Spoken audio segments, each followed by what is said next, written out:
Dalam Bapa, Putra, dan Kudus. Amin. Bapa di surga, kami ucap syukur dan terima kasih. Kami boleh mengerti dan memahami bahwa buah-buah kehidupan kami berasal dari kepribadian kami, berasal dari karakter kami, berasal dari sifat kami. Bentuk kami untuk semakin memurnikan diri, semakin lebih baik, semakin berkualitas. Dan tanpa Roh Kudus-Mu kami tak mampu dan tak dapat. Bantu kami ya Bapa. Terpujilah nama-Mu kini dan sepanjang segala masa. Amin. Para saudara, Yesus hari ini mengajar kita pada sesuatu yang amat penting. Mungkin tanpa kita sadari. Dalam bahasa hidup rohani kita sebut sebagai discernment, spiritual discernment, pembedaan roh-roh. Jadi kenapa harus ada pembedaan roh? Karena begitu banyak penyesatan. Begitu banyak kebohongan. Terutama di zaman ini, yaitu zaman post-truth. Zaman setelah kebenaran. Maka yang tidak benar dianggap sebagai kebenaran. Dan itulah dengan hoax, dengan prank, dengan flexing. Orang hanya ingin di permukaan. Hanya orang popularitas. Hanya demi popularitas orang bisa mengorbankan segala-galanya. Kejujuran, keintegritas. Itu nilai-nilai itu adalah bagian yang paling terakhir dari kehidupan manusia. Dan orang bisa tertipu. Ya, kalau boleh jujur dengan situasi sekarang.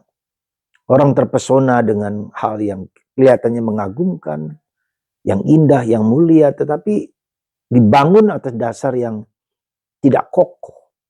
Ya, atas dasar ingin berkuasa, ya, atas dasar ingin melanggengkan kekuasaan. Demi kelompok, demi keluarga dan seterusnya.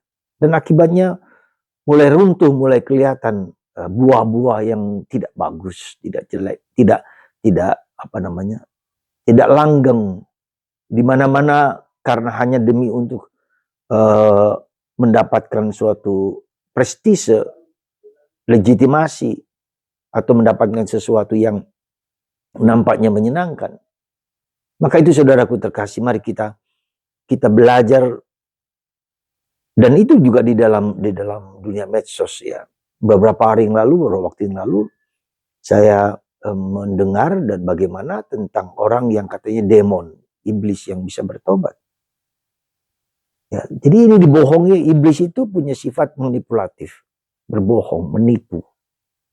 Ya, dan membuat orang ingin karena sesuatu hal yang lebih tinggi. Jadi ketika orang menipu, ketika orang berbohong, ketika orang melakukan hoax, prank dan seterusnya. Itu ciri orang yang menurut saya secara kasar ya semacam devilish. Jadi berbohong demi sesuatu. Dan itu kita lihat ciri-cirinya. Dan itu destruksi, menghancurkan. Ya. Dan zaman ini menjadi zaman yang seperti itu. Ketika orang berkuasa lalu menggunakan berbagai cara, misalnya algoritma, diatur sedemikian rupa dengan memakai komputerisasi semua hal. Ya, jadi menjadi tamak, menjadi rakus, menjadi serakah. Ya, lalu menghalalkan cara. Jadi hukum Machiavelli itu menjadi hukum yang dihalalkan, dilegalkan. Dan orang mengatakan ya, lihatlah hasilnya, lihatlah orang suka begitu. Tapi tidak bisa tidak hanya dengan lihat hasilnya, kelihatannya menang dengan segala cara yang baik. Tetapi orang tidak bisa dipungkiri, tidak bisa dibohongi bahwa akan nampaklah kejahatan itu pada waktunya. Ya.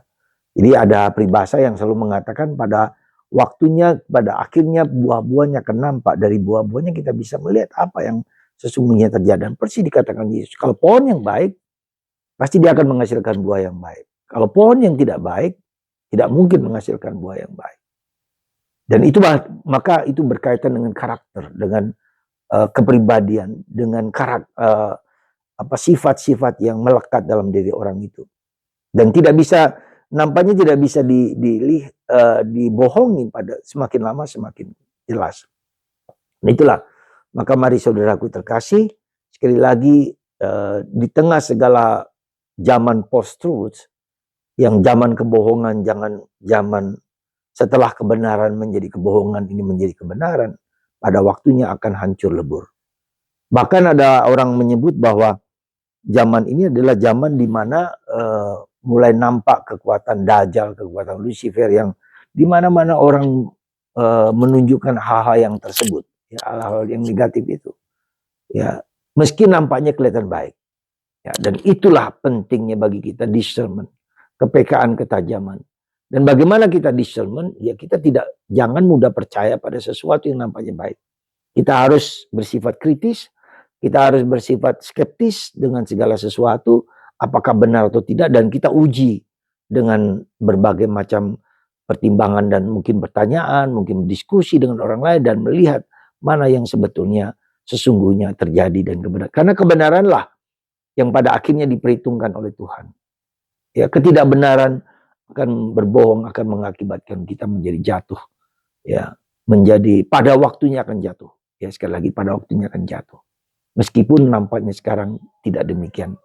Semoga kita semua ya, saat ini sungguh harus belajar untuk membeda-bedakan. Di samping bahwa kita kritis, ya, berpikiran krisis, meskipun sekarang tidak mudah juga. Ya, orang ingin cepat, panik segala macam, dibohongi bahwa dia akan mendapatkan hadiah dari bank ini, bank itu, dari perusahaan ini, perusahaan itu, dengan cara yang sangat meyakinkan, apalagi dengan artificial intelligence, suara seperti suara orang yang kita dekat dengan kita. Ya. Itu semua menjadi sangat problematik di zaman ini. Ya. Orang tertipu dengan apa yang nampak kelihatan. Maka tidak hanya kita dengan dengan kepekaan dan ketajaman, tetapi juga dengan doa. Ya, dengan berdoa itulah kita mempersembahkan kepada Tuhan, dan Tuhan akan membuka apa yang jelek di mata kita, dan kita akan mengerti, oh ternyata ini penipuan-penipuan yang membuka mata kita. Jadi semacam kabut-kabut itu dibuka, dan kita mengerti bahwa itu adalah yang salah, ya, yang tidak baik. Semoga kita kritis, kita skeptis dengan sesuatu yang nampaknya baik. Lalu yang kedua, kita perserahkan kepada Tuhan, kita persembahkan kepada Tuhan, dan kita berdoa supaya apapun yang lakukan, kita persembahkan kepada Tuhan. Semoga Tuhan memberkati Anda dan kita semua setiap hari dan setiap saat, sehingga memiliki ketajaman dan kepekaan dalam menilai sesuatu, membeda-bedakan mana yang baik dan benar. Tuhan memberkati Anda dan saya, Bapa, Putra, dan Roh Kudus. Amin.